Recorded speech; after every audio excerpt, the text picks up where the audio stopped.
Ladies and gentlemen, thank you for listening. Thank you for downloading. And thank you for subscribing to the latest edition of the 12 Kyle podcast. I'm 12 Kyle. And listen, you already know what it is. You've clicked on the link, you've downloaded the podcast. We are going to talk about sophomore hip hop albums, more specifically, albums that we deemed to be the best sophomore hip hop albums ever. And of course, you see, I'm not doing this podcast alone.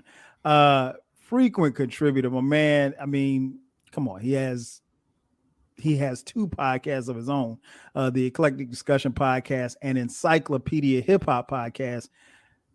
None other than Eclectic. E is in the building. E, what up, man? What's up, everybody? Black by popular demand. Two Click Shakur, aka Click Armstrong, aka Pod Barker, aka Black Dempsey. Sir tweet a lot. Thank you for having me on the show. It's been too long. Listen, everyone that's listening to the show now, I know you've been waiting and debating for so long. He's had a lot of guests on here. He's done a lot of things, but hey, man, we know we had to get our schedules together. It's Christmas and spring now for everybody. What's up? Hey, man, it's funny. A couple of people hit me up. Was like, "Yo, when E coming back on?" I was like, "Man, I said we're gonna do it. We're gonna do it." I was like, "We're gonna do it." We just had to get our schedules together. But yeah, man. Anytime you guys know, anytime we talk hip hop, I got to bring people on here that know what they're talking about. And obviously, this guy, he knows just a little bit about hip hop. I mean, actually, he knows a lot, but I would never tell him that. So yeah, man, we're talking about the best sophomore hip hop albums. At least what we deem the best sophomore hip hop albums. We're just gonna pick 5. Now this is our opinion, and I would venture to say, because we know a little bit about hip hop, we've been around for a while. We're not new to this. I'm going to be very interested to see how, which albums we both pick. But before we even get into that, I want to get a question from you. Explain to those who may not be familiar with what we grew up listening to, as far as when we would talk about hip hop, people would talk about the sophomore jinx. I know that people don't really talk about it now, because I mean, hell, anybody can put out an album. You could be 3 albums down before somebody even realized that, you're in your 3rd album. But talk a little bit about what the sophomore jinx was and what it was described as when we were coming up, and things of that nature. Well, see, the sophomore jinx in plain was someone would come out, drop something really hot, really popular, really good, some quality, and then their follow-up effort wouldn't meet the standard of the previous, of the first. It wouldn't be so good. And so I guess that happened for a lot of people, or a lot of popular people or prominent people, and then they coined it as a jinx. This is how I look at it. Mm-hmm. When an artist, whether it's R&B, pop, rock, hip hop, when an artist has their first album, they've been working on and planning on that album their entire life. So that one is going to be just about everything that they got. This is everything that they thought of, everything they wrote, everything that they dreamed they could do. They're finally doing it. So it's probably going to be the best that they got. It's probably going to be really good, hopefully. And so then the second one, depending on how dope the first one is, it's a quick turnaround time. People are like, look, we gotta strike while iron's hot. We need you, like, right. And they like, it took me 25 years to come up with that first album, and you want the other one about 8 months. Right. So and then pressures to stay with what's current, or try to do something new, or do you try to continue what you did before, or do you try to flip it and come with something new? Maybe the person themselves was changed and they're not on what they were on. They might have wrote half that stuff when they were teenagers. Now they're 20, so I'm like, I'm not even on that no more. So that could lead to the jinx, but sometimes the jinx ends up being a blessing, meaning if they're not on the same thing, or if they do try to do something different, maybe that album is the start of something brand new for the third and the fourth album for the rest of the career. I mean, if you think about it, you don't know many people who can name Michael Jackson's first or second album. And most people think it's Off the Wall and Thriller. Right, and it's not. And most people can't name Prince's first album, even though it's really easy to. But The Dirty Mind, right? Yeah. Okay. And so, but so it's rough, but you never know. You never know what can happen. But that's how I look at it. That's how I approach it. No, I think that you make some great points. I think that's the thing that I wanted. The reason why I asked is because I wanted, to get that impression from you, because you're right. It was, you had all of your life to get it done. And then when you got it done, and particularly if it was any level of success. Oh, sorry. It's for you, not Dirty Mind. Oh, shit. I was wrong. Damn. Yeah, I said most people. Oh yeah. So, but yeah, that's how it works. So, the sophomore jinx was a real thing. And, people, would put out albums, especially in rap, they would put out albums and have some type of success. And then for whatever reason, maybe the fans weren't on it like they were the first album, or maybe they just weren't as good on the second album. And sometimes, maybe not so much in rap, but we saw in R&B where, let's say, the label or whomever had a lot of control over the production and the songwriting and everything like that on the first album. And then the second album comes in like, oh, I want to do it all myself. And they go left, and the fans don't really necessarily respond to it. Like I said, you didn't really have that much in rap, but it definitely happened in R&B and pop. So I'm interested to see, I'm looking at my 5 here. And I didn't put mine in any particular order. You might have, knowing how you do, but before we get started, take a guess. How many out? And we don't. I mean, for those of you listening, you guys know that we do the fantasy drafts on the Eclectic Discussion podcast and Encyclopedia Hip Hop. So you're familiar with how we do that. So this isn't a competition between me and E, but I gotta ask you, how many albums do you think that we'll have similar in our best 5? 2. Okay. Fair enough. 2. What do you say? No.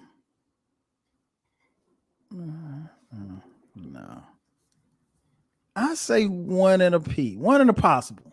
Okay. 1 and a possible. Because I know one that's definitely going to be on your list. This other one, I'm not really sure, but it might be. It might be. So let's go ahead and get it started, man. Give me your first album that you would put on, if you're making a list of the 5 best sophomore albums, and tell me why you put that album on your list. Well, this is how I approached my list. Okay. I didn't approach it as the best second album, or what I thought were. I looked at all the second albums and said these are the 5 best to me. What I did was I looked at the comparison from the first. So how much better or different or crazy was it compared to their first one? Because there's some people who will drop and the first album is great and the second album is great. And it's like, okay. But sometimes they'll drop and the first album might have been known and popular, but then the second one was out of here. And so those are the ones who's like, all right, we're going to pick those. Now it's a slow build. It's a slow build from 5. So 5 isn't 100% that, but it's close. Okay. And what I have is De La Soul is Dead.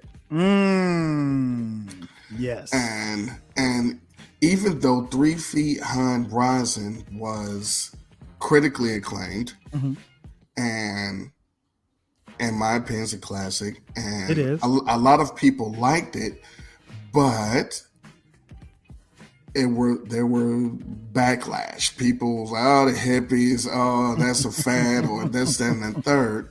So then they made their second album and said, De La Soul is dead. So that stuff is dead. And they came with a brand new everything on this album. It wasn't, the only thing that was the same were the MCs, the DJ, and they had skits. Nothing else was the same between those two albums. And that is why I put that one as one of the best sophomore albums. Yeah, I agree. That one's up there for me. It didn't make my list, but it's up there. I knew that this would make your list. You're right. Of all of the albums that I think we're going to talk about, these two albums that you just mentioned, De La Soul is Dead and 3 Feet High and Rising, are completely different. Like, you can kind of tell where, an artist may have tried to stay on the same track, but you're right. They really revamped the whole damn thing. And I still think, man, there are a lot of people that missed the boat. So they missed the boat on 3 Feet High and Rising. And then by the time De La Soul is Dead came out, they really were like, oh, I don't understand this shit. But I mean, like, in my opinion, I think both albums are classic albums. They are time capsules that I think, even when you listen to them to this day, you can still get something from it. Like, when I listen to these albums, they still sound as dope to me as they did back then. You know what? Let me go with it. The first album I'm going to pick is, and again, I didn't rank mine in any particular order, but I know this is an album that is not going to appear in your list. Let's start right here in Atlanta. AT-Aliens. This was Outkast's sophomore album, and this album was very different from what the first album was. The first album from Outkast, Southern Playalistic Cadillac Music, was an incredible album. I think it got like 4.5 mics, I think, in the source. But this album was, it set the tone for what Outkast were. They were B-boys from Atlanta, and they were, they had style, they had flair, and they were rapping, and they really could rap.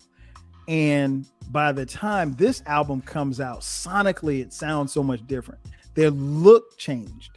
And to be honest, like you said, some fans didn't like it. Like, they didn't like the fact that, they went from being some players on the first album to they was on some spaced out shit. That's what, a lot of people said. But I think this album is a phenomenal album. I think it's better than the first album. It definitely sold more commercially, which, doesn't mean anything, but I think when you listen to it, you can hear the growth because, to something you said a little earlier, Outkast was so young when they wrote that first album. When you hear songs like Players Ball and Southern Playalistic Cadillac Music and Get Up, Get Out, that doesn't sound like Wheels of Steel or Jazzy Bell. None of that stuff sounds the same. And then the production from Organized Noise gives them a sound phonically that makes it sound totally different from the first album as well. But I think it's a great album. I normally listen to these albums back to back when I listen to them. So yeah, I had to put this on my list as far as my best 5. So like I said, I didn't rank mine, but I knew, because my friend over here is not necessarily a fan of the brothers from Atlanta. I knew that I might as well go ahead and talk about this early because he's heard only like maybe how many songs off the album you remember? Two songs off this album.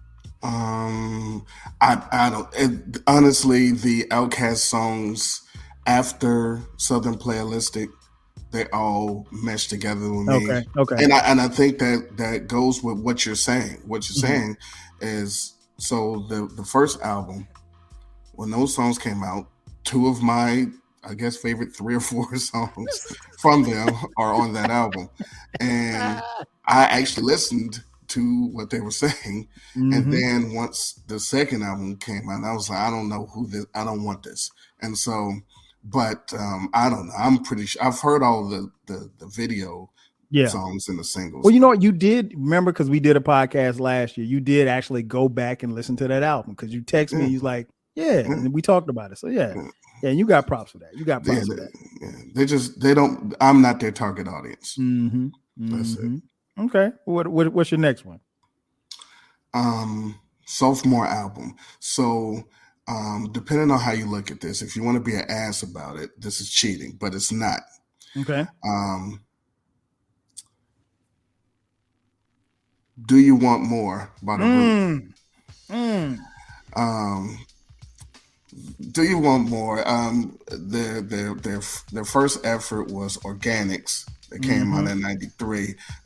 If you weren't in Europe, you probably didn't hear it until the late '90s. But I stumbled on it upon it at college because and where was college? It's where everybody's somebody. Grambling State University, ladies and gentlemen. And because I stumbled upon it in '94 because I heard Distortion and Static. And I was like, these guys are crazy. Went to my record store on campus and said, yo, I need the Roots. And they were like, we got this. And it was like a black cover. It's organic. I was like, that's not them. I don't know who that is. I don't know who that is. That's not them. I don't want that. I want the Roots. And anyway, ended up getting it. But so Do You Want More is my favorite Roots album. And I think my personal opinion is the Roots were not as dope, I'll say that way, without Malik. If any song that they had, Thought, Malik, and Dice, shout out it's to Dice. crazy. And then when it became, quote, a solo act, it was like, oh, it's okay. But anyway, Do You Want More, Proceed, Distortion and Static, I Remain Calm, Silent Treatment, The Lesson Part 1. Oh my God. Yeah. So you really cannot compare this to Organics. You can't. So that's where I got as my fourth effort. Okay.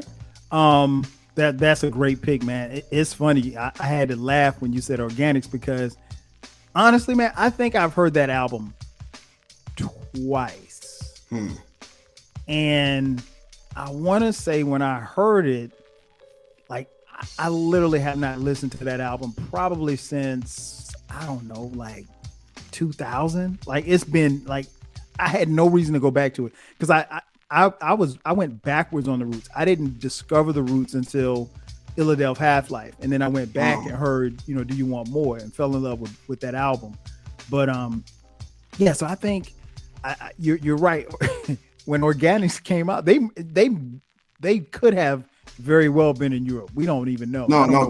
They only sold it at their shows in Europe. Oh wow, that's crazy. That's originally that's the only way you could get it. I don't know how my campus got it in '94, but because I had a thing when I could go in there and be like, yeah, I need this, and they get it for me somehow. But I don't know how they had it in '94, but they had it. But yeah, originally it was only sold in Europe, and then they re-released it. Okay. Wow, that's what's up, man. I had no clue. Like I said, I listened to Organics maybe twice. I can't honestly, even off the top of my head, I can't name a song except for maybe Say What Man. I think that's on. I think the original one's on. Say What Man is on there, and the longest posse cut in history is on there. It's 12 minutes. Okay. And I think I heard that on a mixtape. So I don't even remember listening to that. Pass the popcorn. Yep. Yeah, but yeah, that is a great pick, man. I love this album. It's another one where I go 2 and 3 out listen to this and Illadelph Half Life. Um, yeah, that's incredible sophomore album. Incredible. Um, my next pick, kind of like you, I'm gonna cheat a little bit because this artist was a member of a group, and then he left the group, and then he became a solo artist, and he put out a solo album. And his solo album was good, but his sophomore album was incredible. And I'm talking. Well, I take that back. His solo album was his initial solo album was dope, and his sophomore album was just as dope. I'm talking about Ice Cube's "The Death Certificate" from 1991. I think this might be one of the blackest albums ever made. I did a review on it. This album, again, like I said, Ice Cube, he was already known, so it wasn't like he was a new star. He'd already been with NWA and already left the group in 1990.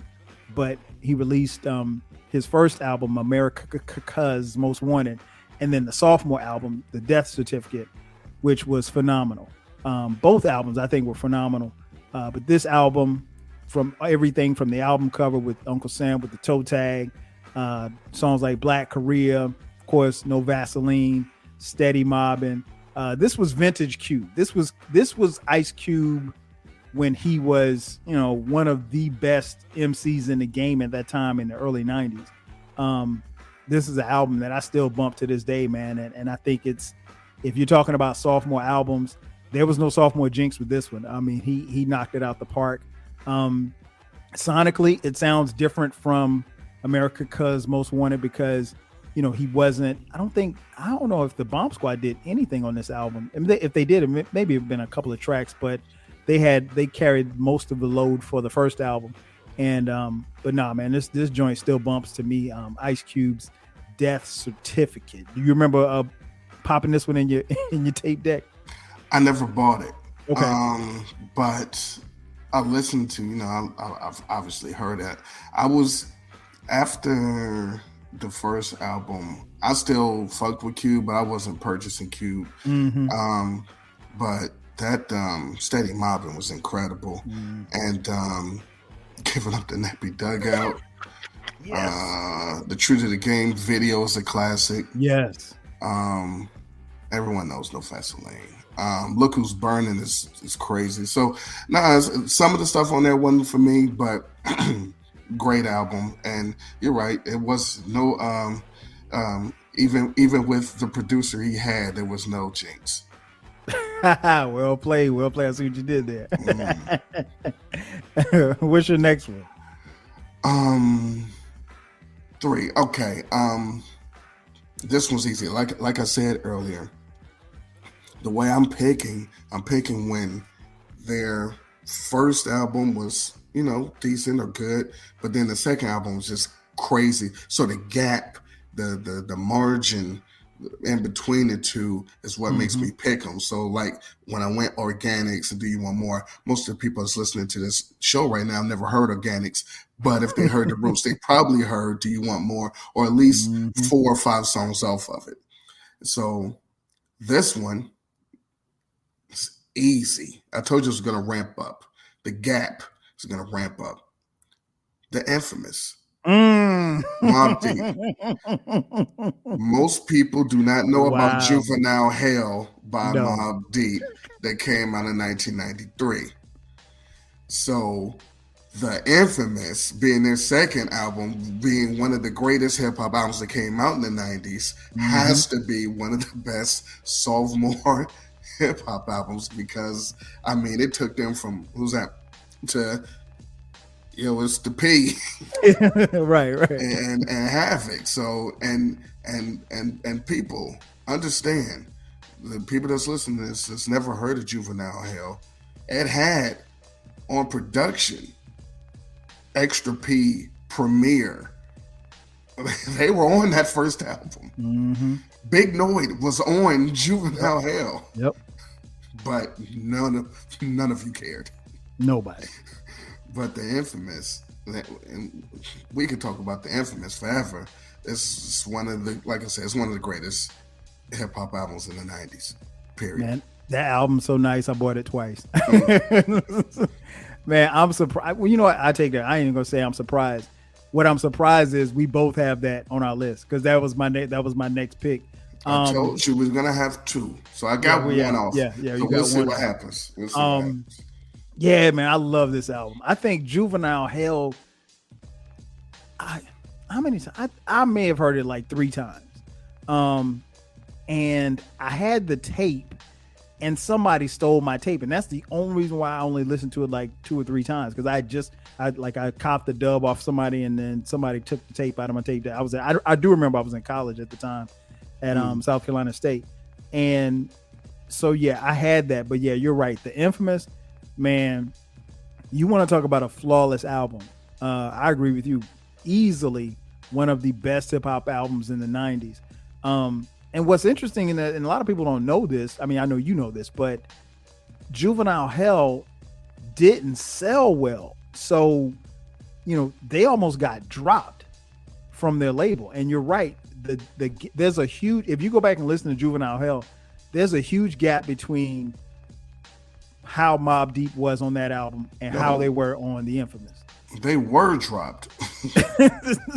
They were on Juvenile Hell was on 4th and Broadway. Oh wow. I thought it was just threatening it was getting. I did not know that. Wow. The Infamous was on Loud every day. Yeah, the Infamous was on Loud. They was dropped. Yeah, and for those of you listening, kids, if you got dropped, I mean, like getting dropped by your label is one of the worst things that you wanted to happen as a rapper. Especially after your first album, which I just said you took your whole life to make. Like, I spent my whole life doing this. Yeah, fuck you. Get out of here. Yeah, you only sold 11 copies. Get out of here. But yeah, there's not much more I can add to what you just said, man. That album, flawless from top to bottom. I mean, some of and I don't even have to get into the features on the album, but it's just an incredible. If you want to know what the 90s felt like, if you weren't around in the 90s, that was the 90s right there. That was 90s hip hop right there. Yeah, so that was I guess that would be my number 3 as well. What you got next? Okay. One of the greatest hip hop albums ever created, but ironically, not my favorite album from this particular entity. Okay. And because my favorite album is actually their first one, not the sophomore one, but the sophomore is one of the greatest, and it is called "It Takes a Nation of Millions to Hold Us Back." Yes. Public Enemy's 1988, the greatest year of everything. Facts. Dropped after 87's Yo Bum Rush the Show, which is my favorite. But you'd be hard pressed to find anyone who doesn't like this album, even if they don't like hip hop. So they don't even. No, I don't listen to hip hop. And you play this, they're like, you know what? That's all right. So. You just said a mouthful. You just said a whole mouthful, man. Of course, this made my list too. I told you too. Yeah, man. It is. Now, conversely, you said Yo Bum Rush the Show is your favorite album from Public Enemy. This is my favorite album from Public Enemy. Yeah, and that everybody's favorite album from Public Enemy except for me. And you know what? Yo Bum Rush the Show is it's a phenomenal album, especially when you put in the context of when it came out and what was going on outside when it came out. And I actually ran into I had a discussion with somebody who said that they wasn't feeling it. I'm like, how do you not feel Yo Bum Rush the Show? Even though, and they were maybe a year or two older than me. So they were around, you know what I'm saying? So like, I was like, wow. So I actually had a conversation with somebody that did not like Yo Bum Rush the Show, which is bugged out because everybody around my way loved that album. But I'm with you, man. It takes a nation of millions to hold us back. Sans for one song, Party for your right to fight. which I don't mind. I don't mind. A lot of people don't like it, but I don't mind that song. You could make a case that it is one of the greatest hip hop albums of all time. I've heard people say that it is the. Yeah, yeah. You get no argument from me. I don't have it there, but it is. Man, listen, it's crazy. It is a crazy album. And it was, PE in their heyday, and a lot of people didn't like the third album as much, but I love that album too. But no, this one takes Nation of Millions. It's an album. This is one of those, like you mentioned, 88 albums. I don't know, man. As I've gotten older and more appreciative in hip hop, I keep going back to those 88 albums, both in hip hop and R&B. Welcome to my world. I've been on that for the past 20 years. I mean, you know what I'm saying? I guess what I'm saying is like just days where you just in the car and you're just riding, and it's like you turn on something, you're like, I don't want to hear that. You turn on a podcast, you listen to a podcast for a little while, podcast goes, okay, I want to hear some music. And I'm always in that place where I listen to a pod, because I listen to a lot of podcasts. And when I finish the podcast, after a while, you get tired of hearing people talk. So you're like, okay, let's put some music on. And it's never like for me, I have to put myself in the mindset, okay, let me sit and listen to this new Conway album, or let me sit and listen to this new, I don't know, Lil Fart album. New KRS-One is a banger. And, man, listen. And you know what? I'm glad you said that, because you of all people should have told me. I had to see your Twitter to realize that I didn't even know he had an album coming out. Well, since you saw it on my Twitter, I did tell you. Yeah, that's when I found out, because nobody else knew. So I got to go back, and I did have it written down for me to go back and listen to that. But yeah, I've heard great things about that album, even outside of the stuff that you tweeted about. But yeah, man, I'm just I like what I like, and I love what I love. So and it's not, I'm not saying that I don't have room to listen to other stuff, but I find myself a lot of times, when the podcasts go off and it's time to listen to something, I go back to those 88 albums, both in hip hop and R&B. I'm interested to see what your last one is, number 5. Don't you? Oh, I used all yours, huh? well, yeah, you got PE, and then I got one more. All right. Well, this one's pretty simple, pretty easy. I think we might have this one together. Well, listen. This little ditty, this little number came out, and it is the first hip hop album. Well, the maker is the first hip hop album ever made. Was the first one, and this is the follow up. So a long time ago, in a galaxy far, far away. Yeah. This guy from Bay Shore that lived on Farmers Boulevard made radio, and it took the world by storm. People listen to it. He does a whole bunch of things. He never makes a video. And then, wouldn't you know it, in 1987, comes out a song called I'm Bad. And we didn't know, but there was an album coming. And this album, 87, changed hip-hop forever. Not because he just dropped the album, it's because of track 9. He made a song called I Need Love. Did that, everything changed. But I'm Bad, top 5 hip-hop song of time for me. Talking about the album, the release. Most people only know Bad, but it's abbreviated for Bigger and Deffer. LL Cool J, the GOAT. This guy. Man, listen. Okay, so we're gonna finish with 2. So you were right. So I don't have this one at it barely did not make my list. I told you we were gonna have to. I knew what I was This doing. this shit right here, man. Listen, I it's it is hard to explain to people how big this guy was or this album was when it came out.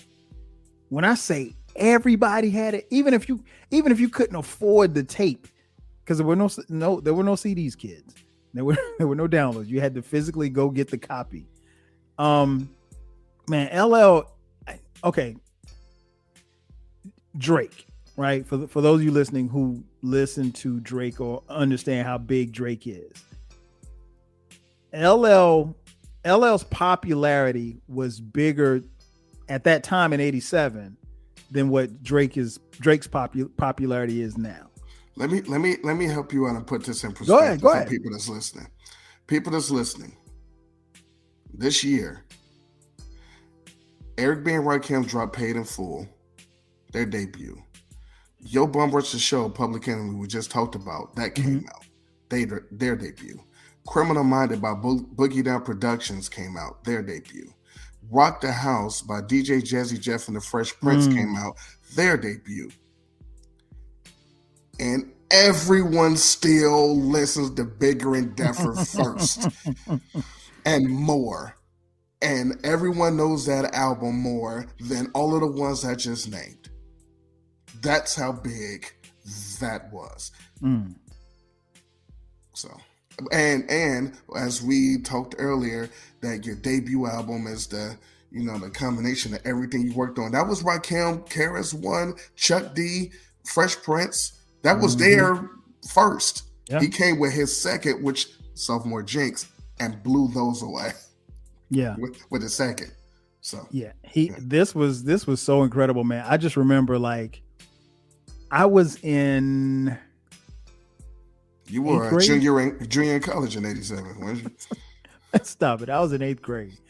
Man, listen, this right when it came out, everybody wanted to be LL, and I mean, I don't. You don't need me to tell you about the album cover.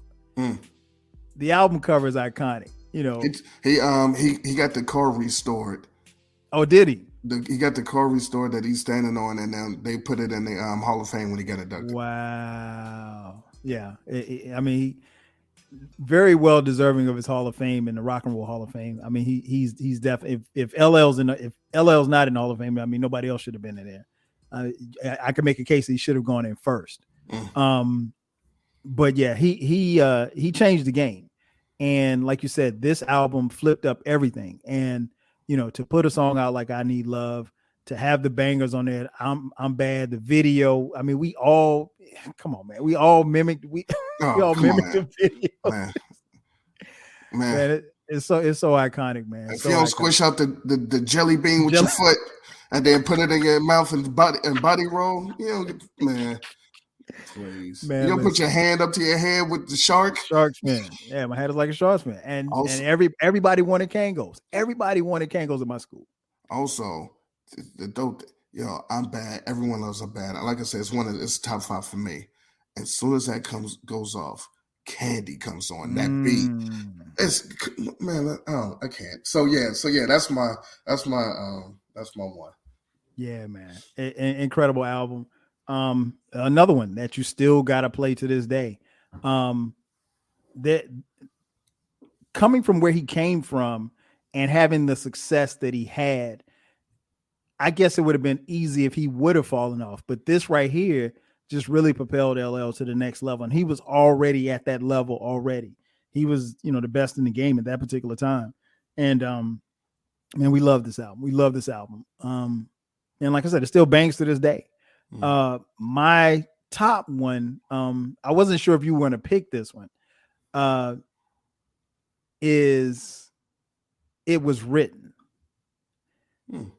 Now, here's the interesting thing about "It Was Written." While I think it is one of the best sophomore albums, it's not my favorite album from Nas. My favorite album from Nas is his first album, which is "Illmatic," which is, a lot of people's favorite album. Throughout my travels on the Twitterverse, I've come in contact with a whole slew of generation of people who actually think that It Was Written is better than Illmatic. I don't think so, and I don't see how that's even humanly possible. But I mean, it's opinions. Everybody's entitled to them. But I think it's a great album. I'll be honest, and I think, I don't know. I can't remember if I talked about it on the podcast or if we talked about it on your podcast. But I do remember like there was some pushback from some of Nas's fans that wanted Illmatic 2. And I was one of them. So we probably did talk about it in your podcast. And you quickly realize after maybe track 2 or 3 that this wasn't Illmatic 2. Nas, it's commercial. It was. I think even to date, it's still his best-selling album. It got him on MTV, and I get it. I understand why. And I think it's a dope album. I just don't know how, particularly if you were around in 1994 and then, subsequently in 1996 for this album, I don't know how you could rate it over Illmatic. But again, it just depends on where you were in life, I guess. I don't know. But no, it's still a great album, man. It's an album that I still listen to. Again, it's not as revered for me, but I still think it's a dope album. I wasn't really sure, if it would make your list. Well, the reason why it would have made my list, and the reason why I just didn't think that because of the criteria I put on myself from Illmatic to It Was Written, it wasn't a huge departure, in terms of quality. Gotcha. And that's the only reason. Gotcha. No, that makes total sense. Yeah, so I think all of these that we mentioned, are great albums that you can still play and still get something from. And it was a time where, like I said earlier, if you didn't do well, in your first album, the pressure was on for you to knock it out the box for your second album. Case in point, the Fugees. That was on my list. Okay. Blunted on Reality was their first album. And it was garbage. I like vocab. No, it's 3 songs on that is dope. That's it. Yeah, and that's the truth. Oh my God, that's the truth. But yeah, that was another one that didn't make my list, but it was it's a great album. It's still a great album. It's one of the best albums from 1996. Some people will tell you it's one of the greatest albums in the 90s. I can't really go that far, but I mean, it is what it is. Were there any that didn't make your list that you would like, kind of give an honorable mention to? Oh, of course. Unfinished Business by EPMD. Come on, man. There's a Dark Side by Redman. Come on, man. By All Means Necessary by Boogie Down Productions. Okay, stop. Full stop. Question. Why did that not? Because I knew that would make your list. Because it was just on the outside of my list. Because, like I said, it wasn't a huge drop off in quality from Criminal Minded. It was just as dope, and some people, most people like it, more. So it wasn't Organics to Do You Want More. Okay. It was more Illmatic, and It Was Written. So that's why. Okay. Fair enough. Wanted Dead or Alive by Coogee Rapid Polo. Supreme Clientele. Again, it wasn't a big enough gap from Iron Man to Supreme Clientele. They're both ludicrous. So and the last one that I had was King of Rock, Run DMC. Oh no, now you're talking. King of Rock, Run DMC versus Run DMC. King of Rock is crazy. It's just I got who do I have on here? I got By All Means Necessary. That, like I said, that one just was on the outside of my list. An album I still love listening to this day. What else? I had Do You Want More as well. I know this one would make your list. Good Kid, Mad City. Good Kid, Mad City from Kendrick Lamar. Probably the only album I can think of in the 20s or in the aughts that I would even consider, putting in this category. But this one's close because for as much as I love, and I think now I will go back, I think Section 80 is a better album than Good Kid, Mad City, barely. But for 2012, Good Kid, Mad City was out of here, and I think Kendrick, that just kind of, this album propelled Kendrick on his run. Late Registration, even though I don't really rock with dude like that anymore, I can't deny that album. That is an album that I used to bump all the time. Follow the Leader, Eric B. and Rakim, another joint from '88. He's the DJ, I'm the rapper, another joint from '88. And what was the other one? It was one more that I could, let me see if I got it on here. I didn't write that one down. Outcast and Infamous. Oh no, you said it. EPMD, Unfinished Business. Mm-hmm. So yeah, those all great sophomore albums, man. All great sophomore albums. Yeah, so that's it. Before we get out of here, E-Man, tell folks where they can catch you, where they can catch the podcast. Listen, and if you want to hear some 80s nostalgia, 90s nostalgia, rambling and musings, check out the podcast, Eclectic Discussion Podcast. It's released when I release it, but the good thing about the show is all of the episodes are evergreen. So you're not missing out on anything. You don't need to listen to one to understand the next. And if you listen to the very first episode, it's not old. So it's all, that type of thing. And hip hop, if you're a fan of the beginnings of hip hop, if you want to learn about hip hop's origins, or if you want to see why things were dope, 70s, 80s, and 90s hip hop, Encyclopedia Hip Hop Podcast, available everywhere. And again, just like with the other one, all evergreen. You can get in, listen to album reviews, songs reviews, rankings, drafts, some everything. And check it out. Let me know what you think. Eclectic Podcast and what we got? Encyclopedia HH, I think. Those are the Twitter and Instagram handles. So go say what's up. Oh, for sure, man. Y'all make sure y'all check that out. I mean, obviously, you've heard him talk on here about hip hop, so I would think that you would definitely want to get down with that. You've been listening long enough. You should know how to find this podcast. The 12 Kyle podcast is everywhere. Anywhere where you can get podcasts for free. Podcast drops every Thursday at midnight, and you got to subscribe because from time to time we will drop bonus episodes on Sundays at midnight. That's going to do it for us. So for me and my man Eclectic, I'm your boy 12 Kyle. This has been another edition of the 12 Kyle podcast. We'll catch you guys next time. 5,000. Hurrah.